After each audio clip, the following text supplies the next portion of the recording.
Benjamin Bloom originally created the taxonomy, which consists of 6 levels. He is born in Lansford, Pennsylvania, also an American educational psychologist who is famous for the theory of mastery learning. So Bloom's taxonomy of educational objectives. So what is taxonomy? Taxonomy is a hierarchical model that describes classification and sequencing procedures. Benjamin Bloom developed the most prominent methods for categorizing different and thinking skills. So in 1956, the taxonomy of educational objectives, the classification of educational goals, Handbook 1, Cognitive Domain was published. In 1964, Bloom and his colleagues published Handbook 2, The Affective Domain, and 1966, 1970, and 1972, other experts published a taxonomy for the psychomotor domain. So Bloom's taxonomy divides educational objectives into 3 domains, which is cognitive described as knowing or head, affective described as feeling or heart, and psychomotor described as doing or hand. There are 6 levels of cognitive learning under the revised Bloom's taxonomy. At this lowest level of critical thinking skills, all learning must begin at this basic level in order for students to engage in more complex thinking and tasks. First, remembering. This could include recalling a vast range of knowledge, from individual facts to full theories, but all that is required is that the proper information be brought to mind. In the cognitive domain, knowledge is the lowest level of learning outcomes. Second is understanding. The ability to understand what is being said.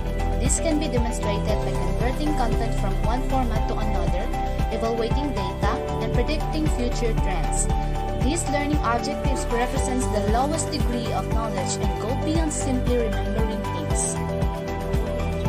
Third is applying. The ability to apply what you've learned in fresh and practical situations. This can include the application of rules, procedures, concepts, principles, laws, and theories, among other things. Learning outcomes in this area necessitate a higher level of comprehension than learning outcomes in other areas.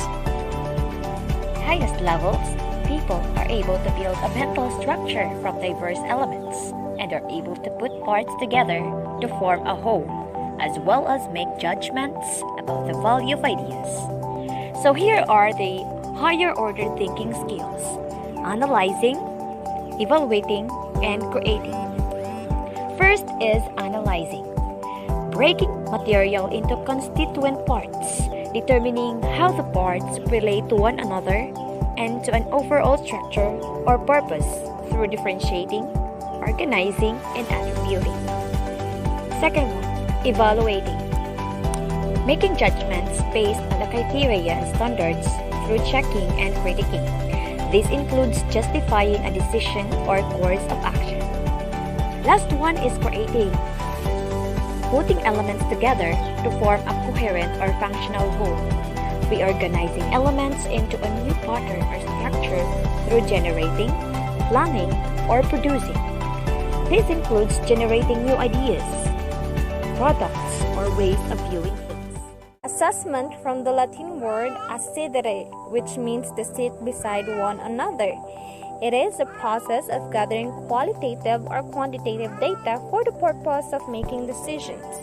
It determines the impact of the curriculum instruction on students. Assessment is simply the systematic basis for making inferences about the learning and development of students. It is the process of defining, selecting, designing, collecting, analyzing, interpreting, and using information to increase students' learning and development. Purpose of assessment. Assessment of learning, it is used to demonstrate achievement of your learning.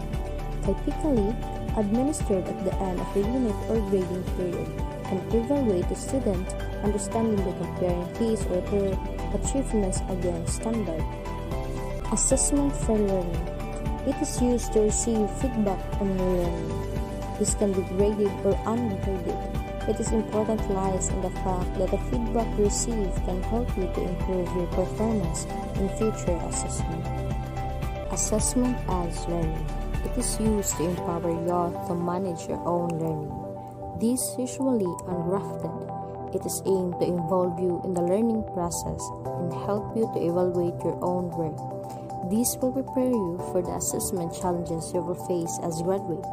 As such, this form of assessment, it is an important link to your life after Trinity.